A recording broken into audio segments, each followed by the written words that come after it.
Hello, everyone. This is Jake with Radio Underland. First off, if you're looking for the comedy show, you can find that. We did a live show last night. We had Libertarian presidential candidate Kim Ruff on the show. And it's really interesting, especially if you're, if you're not a genius with politics and you don't know much about the Libertarian Party. We did a pretty good job, I believe, of kind of breaking down the Libertarian Party, what it's about, what they stand for, and what it means. And Kim was an excellent guest. She really conveyed her points, and she's an excellent communicator and really got everything across in a really nice manner. And besides that, we also had comedian Travis Tapleshe on the show, and Charles Everett, Charles No Filter, Mr. No Filter himself. That show is titled what is it? It's Rough Times at Area 51. And like I said, you guys can listen to that.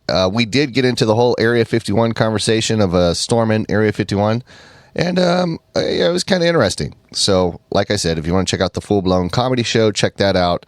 It's available everywhere. Same place you're hearing this. Okay, so we're going to get straight to the news, the boring news, and let's just see what's going on in the world. Everything that you need to know around the water cooler to be the most educated person in your office, even though you're hearing it from a person that's not educated and just reads the script and sometimes doesn't even know the names that he's trying to say, like Alexandria Ocasio-Cortez, her group of 4 people. The other 3, I struggle with all their names all the time. But anyways, we're going to get to the news. Here we go. Today is Wednesday, July 17th, 2019. It's the 198th day of the year, 167 to go.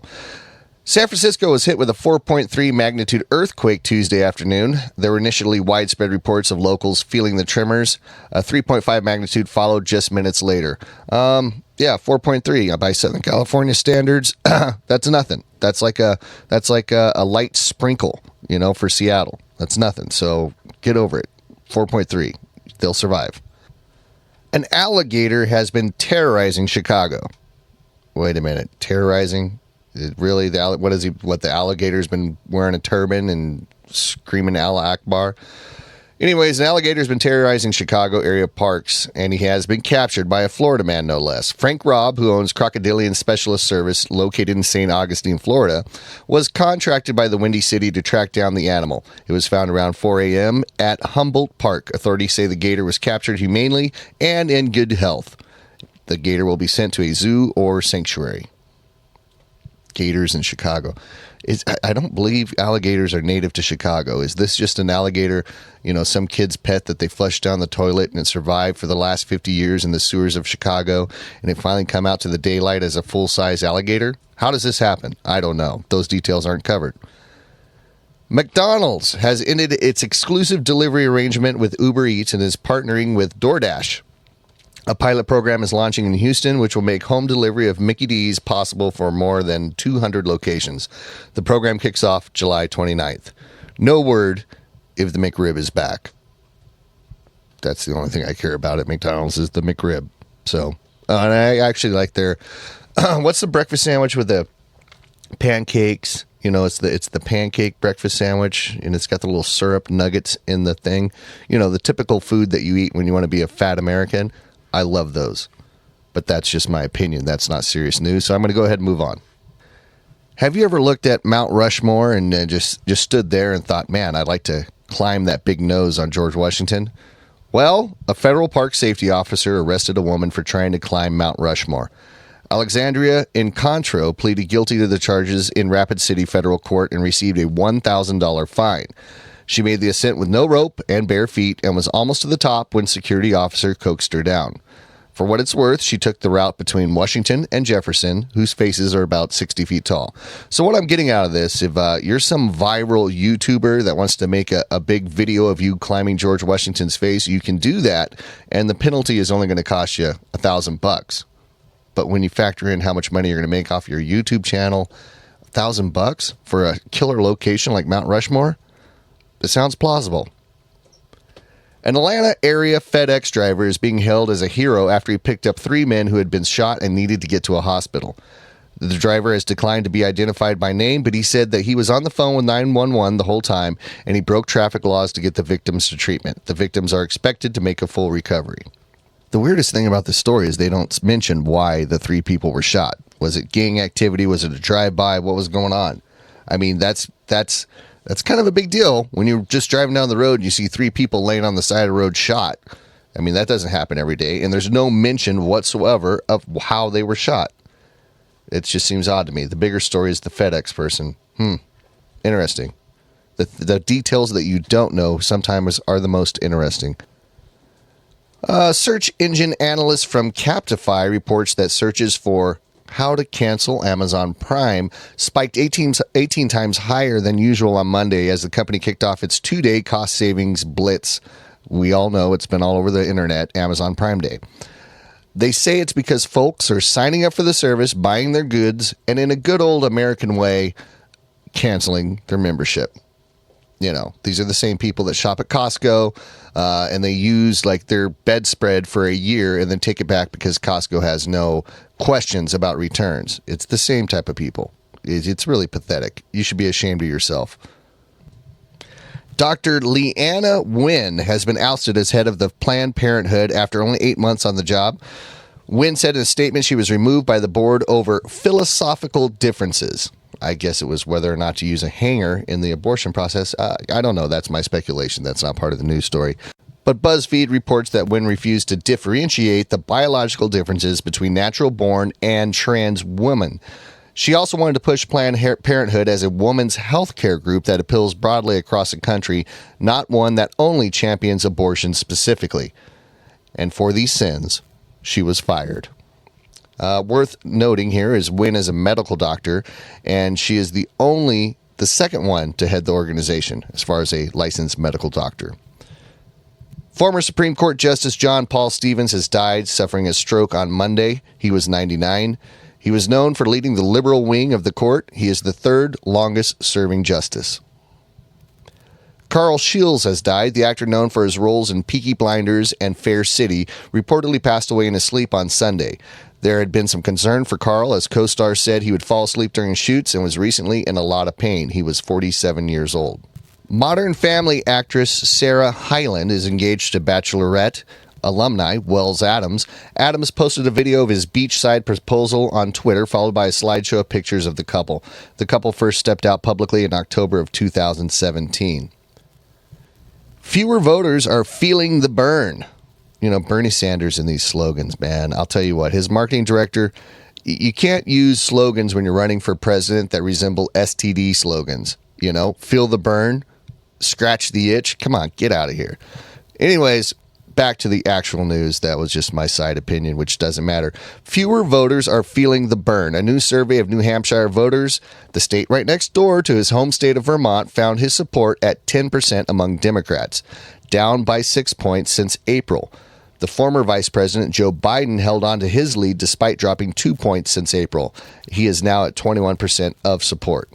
Notable, Sanders trounced Hillary Clinton in New Hampshire in the 2016 primaries by a 22-point margin. Meanwhile, Beto O'Rourke has completely bottomed out in New Hampshire. The new poll found Beto at precisely 0%. Zero. Like, not one person said that they wanted to, Beto to be president. That's pretty amazing. And this is according to the St. Anselm College poll taken last week. The drop-off from 6.4% in April. So he really slipped, and he didn't even go. Maybe you should go around like Joe Biden, get some creepy media attention, smell some little girl's hair, and maybe it'll get your name back. Because it's all about name recognition, isn't it? Isn't that really what it is? I mean, Joe Biden comes out, he gets slammed all over the internet. They've got this collage of him groping, well, not groping is going a little too far, but inappropriately touching little girls and holding them a little too close and whispering in their ears sweet nothings. And everybody's in an uproar about Biden doing this. And next thing you know, he's leading the whole Democratic Party in the presidential race. So I'm telling you, folks, it's all about name recognition. So advice to the other wackos out there in the Democratic Party that are trying to get noticed. Go out there and do something stupid. Go out there and do something viral, and then you could take out Uncle Touchy Joe Biden. It's just how it works. It's the modern age. Now, back to the serious news. Chuck Schumer announced he is in favor of slavery reparations on Tuesday. The Senate Minority Leader told reporters that he will support a bill Representative Sheila Jackson Lee and Senator Cory Booker are trying to establish a commission to study reparations. payments to the descendants of slaves. Schumer is the highest-ranking Democrat to come out in favor of the idea, once a far-left fringe proposition. Slavery reparations. And, it's easy to, pay money to people when you're paying with somebody else's money. So I'm sure the plan is just to taxes somehow and then, pass it over to the family and the next generations of people that had their forefathers were slaves. They don't have to pay for it. All they have to do is just cast a vote, which puts them in a positive light according to a group of people. So what does it matter to them? It's all politics, and politics suck. Whether you believe in the reparations or not, all we're talking about is politicians spending money that isn't theirs to spend. They're spending our money. And they can say, yeah, I want to save koala bears. And I want to spend, $5 gazillion on koala bears, but it's not coming out of their pocket. It's coming out of our pocket. So I don't know. I really don't have a stance about the slavery reparations, but I do have a stance against the government trying to spend money that isn't theirs on things that aren't a necessity for our civilization. So that's my stance. It's just bullshit. I apologize for that diversion of opinion, and I'll get back to the serious news. Tensions are heating up with Iran, but not just between the Islamic Republic and the United States. Britain is now sending a third warship into the Persian Gulf to stave off the growing saber rattling by the forces of the supreme leader of Iran. Tensions rose after Britain seized an Iranian oil tanker believed to be smuggling crude to Syria, and also after an Iranian bomb boat was found in the path of a British destroyer already deployed in the Gulf. It's heating up, folks. Pull up a chair. World War III, it's around the bend. House Speaker Nancy Pelosi railed against President Trump because that's what they do. They're politicians.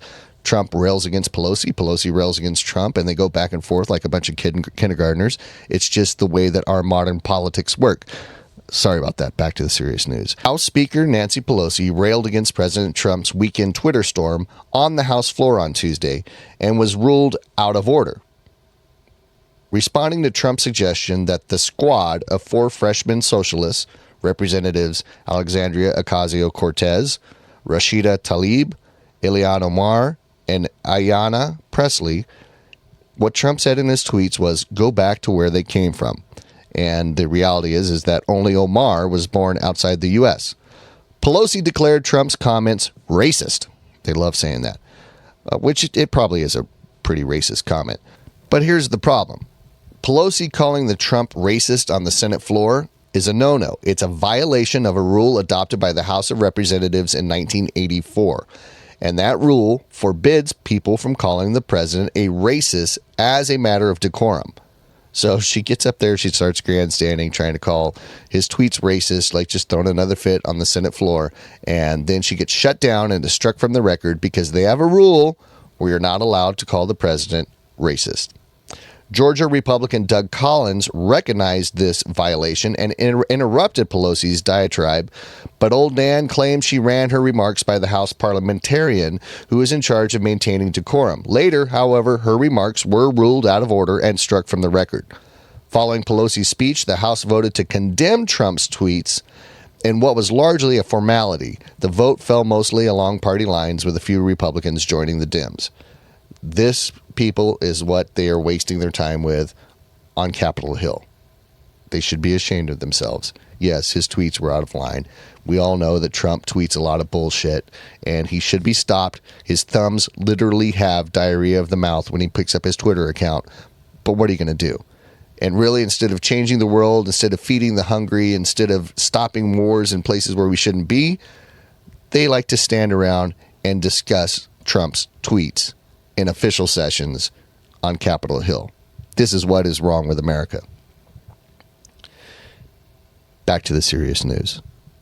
Pete Buttigieg and Joe Biden lead in the 2020 Democrat money race. In the second quarter, Mayor Pete hauled in a whopping $24.9 million, the best in the field of 20-some candidates. Meanwhile, the former VP pulled in $22 million, followed by Elizabeth Warren with just over $19 million, and Bernie Sanders feeling the burn with $18 million. Sanders, however, remains the candidate with the most in the bank because he entered July with $27.3 million cash on hand. Roger Stone will dodge the slammer. A judge on Tuesday banned the former advisor to President Trump and longtime political ne'er-do-well from using social media after ruling that he violated a court-imposed gag order in his criminal case. But he dodged the prospect of having his bail bond revoked and going to jail, and he was not held in contempt of court despite repeated lectures by the judge. Stone's lawyer argued his client's social media posting did not have an impact on the case, where he is charged with witness tampering, obstruction of justice, and lying to Congress.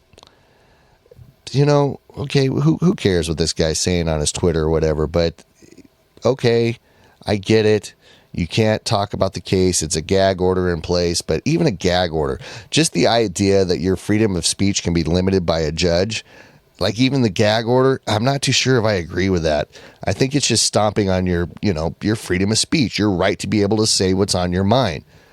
But in our system, in the way that we have handed over power to our government, they believe in things like gag orders and limiting your freedom of speech, even it is digitally in social media.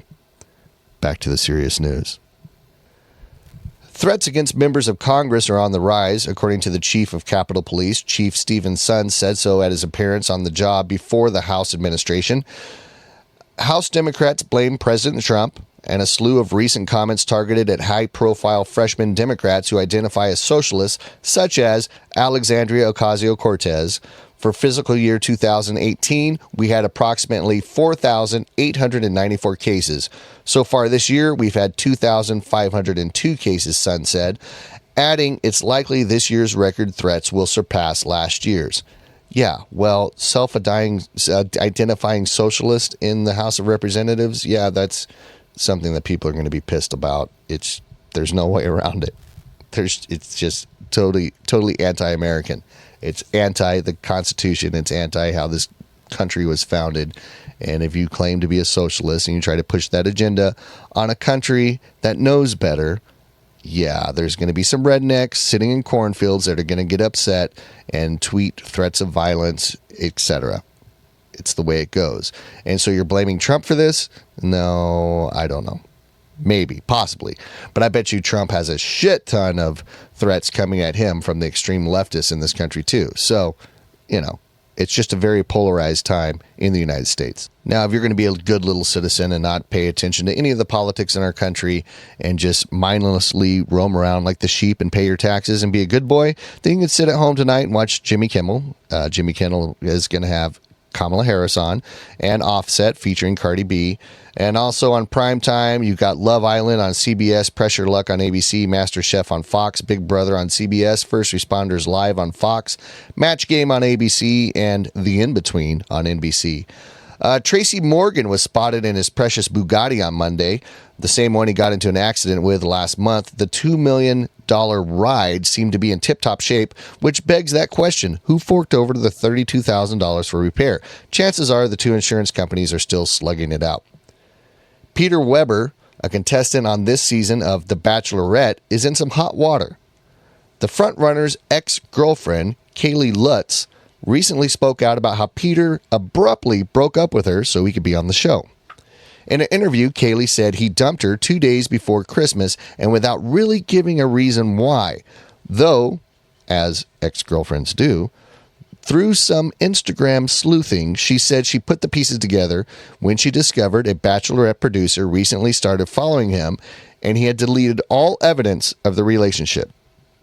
Now, Peter Weber. So the guy gets a chance to go on The Bachelor or The Bachelorette, and he breaks up with his girlfriend to make this happen. Well, they were dating. They weren't married. She was a girlfriend. Maybe he was on the brink of breaking up with her anyways, and this is the straw that broke the camel's back, or the opportunity, or the force that forced him into doing this breakup. Either way, I think he's going to be looked at as an a-hole for doing this, but I mean, come on, he wasn't married. He gets to go on the show and hang out with a bunch of, a hot chick. I don't know. It's dirty. It's a sleazeball thing to do, especially the timing of it. But you know what, Kaylee? He broke up with you. Move on. Go find somebody else. I'm sure you going public and making a tirade about this and bashing the guy is not going to help this situation at all. Yes, it does put him into a bad light, But life is too short. Move along. Go find some other guy that's not a complete asshole. Emmy nominations are out, and Game of Thrones scored an insane 32 nods. The Marvelous Miss Maisel picked up 20 comedy noms on its own. And, the Marvelous Miss Maisel, that is a show that I actually really like. If you haven't seen it, it's on Amazon. It's about this comedian. She's a Jewish comedian. It's set in the 50s, and she's recently separated / divorced from her husband, which is a no-no back in the 50s. And she starts just going on these rants on the comedy stage, and it's classic. It's a really good show. I liked it a lot. You guys should definitely watch it. It's worth the watch. No love for Modern Family in its 10th season, which has been a comedy Emmy mainstay during its run. And absolutely ridiculous, not a breath of love for Paul Giamatti, who was in Billions on Showtime, which is another great show. While the best actor competition is steep, namely Jason Bateman in Ozark and Bob Odenkirk in Better Call Saul. He's certainly more dynamic than also nominated Milo Ventimiglia for This Is Us. Overall, HBO shows got 137 nominations, beating Netflix 117. Last year, Netflix edged HBO by 4 nods. The first time HBO came in second place since 2000. It was helped by Chernobyl, which scored 19 nominations. Chernobyl, that's one show that I haven't finished watching yet. Everybody's raving about it. They're saying it's so good. I did watch a couple episodes, and it's cool. I don't know if it really lives up to the hype, but I'll have to revisit it. Harry Styles is in the running to play Prince Eric in the live-action remake of Disney's The Little Mermaid. The former One Direction member, who just lost out on playing the role of Elvis Presley in Bob Luhrmann's upcoming biopic. He is in early talks to play the dashing prince, according to The Hollywood Reporter. And since Harry happens to be white, there shouldn't be any issues, and society should be fine. There won't be any people ranting on Facebook. There won't be no Black Little Mermaid, Yellow Little Mermaid, none of the arguments. We've got a nice, fine white boy to play Prince Eric. He has the coif of hair. This is unarguable. Oh shit. I forgot. If he plays Prince Eric, and if the Little Mermaid is black, the internet is going to go nuts. Or the assholes on the internet are going to go nuts, because now what have we done? We've done a biracial relationship in a Disney movie. Yeah, I could just see it already. People are going to lose their shit. Some people are going to lose their shit. But if you start arguing about that, if you sit down at your computer, let me just stop you now. If you're starting to type out anything about a biracial relationship in a Disney live action movie, just don't. You're not going to win this one. You're going to come across as a bigoted douchebag if you even start to type those keys and complain about the biracial relationship in a Disney movie. Just, I'm telling you, I'm giving you a word of advice. Don't do it.